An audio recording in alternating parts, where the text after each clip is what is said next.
Dr. Zorba Paster is here with us in the studio today. If you have any questions for him, 270-9933, the number to call. Hi, Zorba. Hi, and I haven't slept 8 cups a day. Now that seems like a lot, but Yeah. I mean, you I have to love remember, coffee. it's a British cup. So this cup would be equivalent of about 2 cups of coffee. Okay. I mean, so that's it. But 8 cups of coffee is kind of So what's the kind of thinking on the here? high side.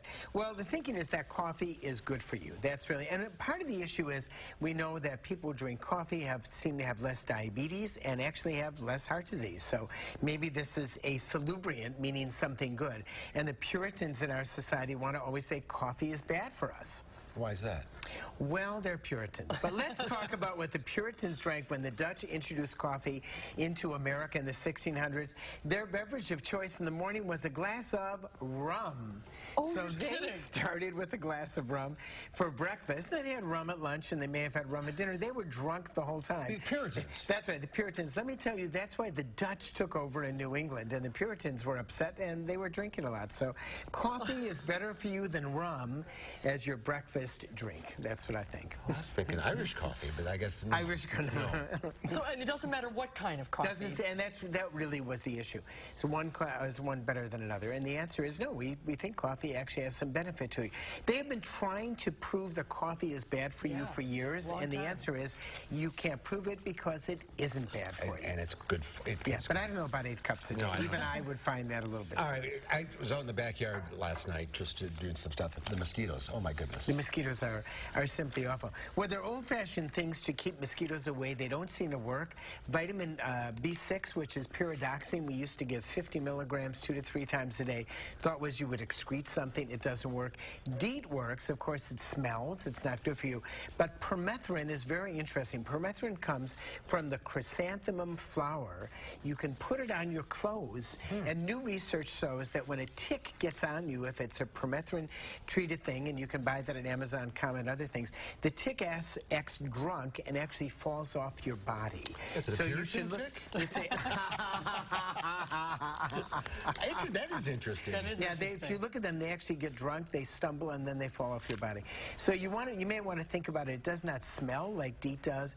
You can buy it in a variety of places. The good stuff you can actually treat your clothes with. Okay. Yeah, and it'll stay treated. And any way to treat them? I'm terribly allergic to mosquito bites. I get welts. Oh well, no, I would try the permethrin. It's really Okay. it doesn't smell as bad as DEET, and it doesn't wash off. All right, All right. good suggestion. All right, the phones are lighting up. We'll start with Janet. Go ahead, Janet. Hi, what's your Hi. question? I just was wondering, I switched from coffee to tea. Now, is tea just as good for you as coffee? Oh, good question. Well, this particular study looked at coffee, and tea has some, especially green tea, has been shown to definitely have some benefit. But I don't think we can look at this and say tea is as good as coffee. They looked at coffee drinkers. That's really where we can talk about that. All right. Betty. Hi, Betty. What's your question? I wanted to comment on that. I wanted to comment on the coffee. I was drinking 3 pots a day, and I cut back because they told me to. And as far as the heart, I have a very good heart, the doctor said, which I'm kind of amazed because I was a smoker for years and years and years. So I go along with the coffee. I think it's good for you. Very I good. drink- That's exactly it. And cardiologists for years have been saying coffee is bad, but there is no research that actually shows the bad. And when they looked at it, they also looked at decaffeinated coffee. Okay. Because some people do not want the caffeine, and like you said, it keeps them awake. So it's not the caffeine is not the... Doesn't seem to be the caffeine at all because the decaf had the same relationship. So you could see how you might drink 8 cups of decaf coffee. Yeah. Just drink You know what 3 I mean? pots. Yeah. Well, yeah, that's a lot of coffee. I am doing that. 3 pots is a lot of coffee. I drink a lot of coffee. I do I too. don't drink 3 pots of coffee. All right, we have Fern? Fern. Hi, Fern. Fern, are you there? Yes, I'm there. I live between Pireville and Portage, and my husband was a sailor, and they drink coffee and drink coffee.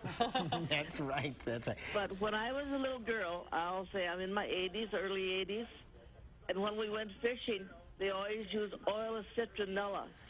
and they got it. Right, from the drugstore. citronella smell does tend to keep the mosquitoes away, but you can't cover yourself with citronella. Right. It doesn't seem to work. And it also is an odor that some people like and some people don't like. Well, you hit a nerve with the coffee. I definitely hit a nerve with the coffee. Thanks, everyone, for calling in. We are out of time. Zorba, have a happy 4th. Thanks. Yeah, great to Same see to you you. guys. Great to see you. We were